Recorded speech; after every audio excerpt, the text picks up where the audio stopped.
Malone said, sweat dripping down his neck as he stood in front of a half-hidden tiki torch. I am Acting Director Malone. Welcome to the Bastion. I am Karim, the Sultan replied, his eyes narrowing. I travel with my most valuable cargo, my daughters. I trust they will be treated with the utmost dignity? Absolutely, Malone promised. But Malone's crew had other ideas. Desperate to keep the Sultan entertained while they hid the party supplies, they convinced the Sultan to take a tactical tour on their patrol boat, the Azure Serpent. It's quite relaxing, sir, Pringle told the Sultan, handing him the steering wheel. Just steer away from the rocks. And the mines. Mostly the rocks. While the Sultan was busy playing sea captain, Malone returned to the office to find Barnacles, who had suddenly recovered, sneaking around with High Commissioner Jackson. Aha! Barnacles shouted, pointing a finger at Malone. Hula girls? Jackson growled, his jaw looking like it was made of reinforced concrete. In a secure facility? He's delirious. Commissioner. Malone countered. The director has been suffering from hallucinations. Tropical gout does strange things to the mind. Tu. I am not hallucinating, Barnacles screamed. Out stepped three very confused-looking men in maintenance coveralls, holding mops. Where are the girls? Barnacles gasped. Director. Jackson sighed. I think it's time you returned to the hospital. Your hallucinations are becoming a liability. Chapter 4. The Giggle Mist Incident. A few weeks later, the war of nerves between Barnacles and Malone reached a boiling point. Pringle had accidentally torpedoed a garbage scow, and Barnacles was determined to use it to court-martial him. I'm going to break you, Pringle, Barnacles roared in his office. A fitness board is arriving tomorrow. You'll be a janitor in a frozen tundra by Friday. Malone knew he had to act. He consulted the base dentist, a man whose medicinal supplies were questionable. Laughing gas, Malone whispered to his crew. Nitrous oxide. If we can get Barnacles into a jolly mood before the board arrives, he might just drop the charges. The crew rigged a tank of the gas to the office's air conditioning vents. As the fitness board led by the humorless Admiral Shoemaker arrived, Malone signaled his team, "Clear the area. Frangipani flies are invading." Malone shouted, spraying a repellent, which was actually the gas, near the window. Inside the office, the effect was immediate. And another thing. Pringle, Barnacles began, his voice suddenly going up an octave. You, he, you silly little goose. Admiral Shoemaker stared in horror as Barnacles began to dance on his desk. Wally, are you quite all right? I'm Bingy Winky. Barnacles giggled, trying to put a lei around the Admiral's neck. Let's all have a party. Pringle, you're not an ensign anymore. You're a prince. A golden prince of the sea. He's lost his mind, Shoemaker muttered. Just then, an alarm sounded. A real enemy drone was spotted in the distance. Pringle, still feeling the effects of the gas, wandered out to the anti-air battery. Laughing hysterically, he closed his eyes and fired wildly into the sky. Boom! The drone disintegrated. Magnificent! Shoemaker shouted. The boy stood laughing in the face of death. He's a hero. Barnacles, how could you want to court-martial a man of such courage? I. Chapter 5. Gustav, the witness. The final blow to Barnacles' sanity came during the payroll crisis. $62,000 in cash had vanished from the base safe while Malone was supposedly guarding it. Natas, I have you now, Malone, Barnacles crowed. The money is gone. You're a thief, sir, I'm telling you. It was Gustav, Malone argued. Gustav? Who is Gustav? The island's resident crocodile, sir, Pringle chimed in. He has a thing for leather. He must have swallowed the payroll bag when the safe was left open for airing. An alligator ate the payroll? Do you take me for a fool? Barnacles screamed.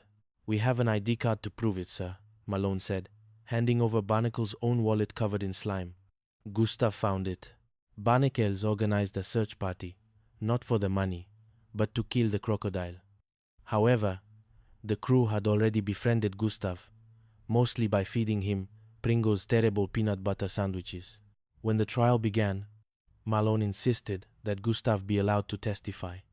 The testimony consisted of the crocodile crawling into the courtroom and coughing up a leather satchel right at the judge's feet. "Wait," Barnacles shouted. "That's not the payroll. That's a bag of rocks. They planted it." He lunged at the bag, but Gustav, thinking it was a game, snapped his jaws shut. Barnacles jumped back, falling into a water barrel. "Director," the judge sighed.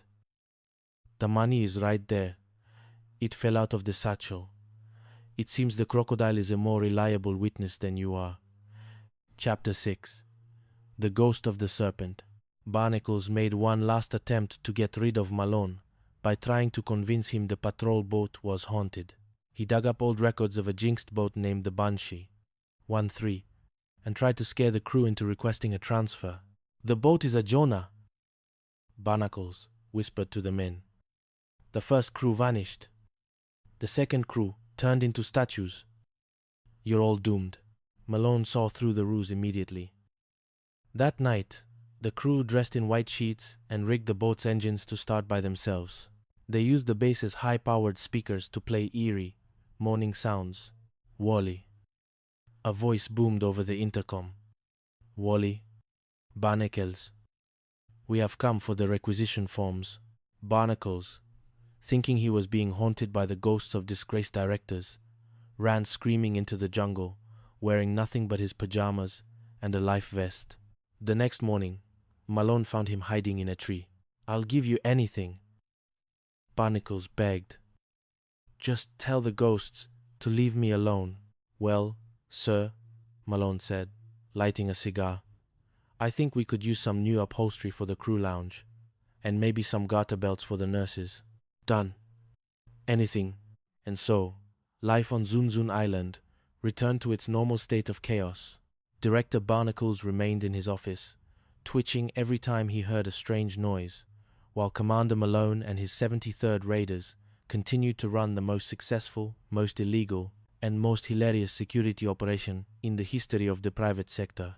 As the sun set over the Azure Bastion, Pringle turned to Malone. "You think the High Commissioner will ever figure out what we're doing here, Skipper?" Malone smiled, watching a bottle of homebrew chill in the surf. "Pudding. As long as we keep winning and Barnacles keep screaming, we're the most secure men in the world." From the jungle, a crocodile let out a satisfied belch. It had just finished the last of the peanut butter sandwiches. The end. The Scoundrels of Sapphire Bay. A tale of garter belts, giggling admirals, and the world's smartest alligator. Chapter 1. The Radiator Fluid Ulcer. The sun over Sapphire Bay was not so much a celestial body as it was a personal enemy. It hung in the sky like a giant, glowing lemon, squeezing its acidic heat onto the corrugated iron roofs of Port Sapphire, until the air itself tasted of rusted metal and desperation. Captain Horatio Irongal Thislewick sat behind a desk that was currently serving as a battlefield for his sanity. He was a man whose blood pressure was roughly equivalent to the steam pressure in a locomotive boiler, and his stomach acid was rumored to be capable of melting through a vault door. "Wow," Thislewick whispered, staring at a requisition form. "Wow, wow, wow. Gully, get in here." Lieutenant Gully, a man whose primary military skill was looking busy while doing absolutely nothing, tripped over the threshold. "Sir. Reporting for duty, sir." "Is it an invasion? Should I hide the silverware?" "It's Gatterbelt, Gully," Thislewick screamed, waving a piece of paper. "The nurses at the field hospital are demanding Gatterbelts. I am the commanding officer of the most strategic, or at least the most humid naval outpost in the Azure Sea, and I am being interrogated about hosiery." "Well, sir," Gully stammered, "the morale of the nursing corps is—" "Morale? I'll give them morale. I'll give them a one-way ticket to the front lines if they don't stop pestering me." Thislewick's face turned a shade of purple, usually reserved for expensive eggplants. "And to top it all off, Admiral Stoneface Sterling is arriving today on a sneak inspection." Stoneface Sterling, the man eats lead for breakfast and whistles in B flat. He'll see the backed up sinks in the petty officers' club and have me court-martialed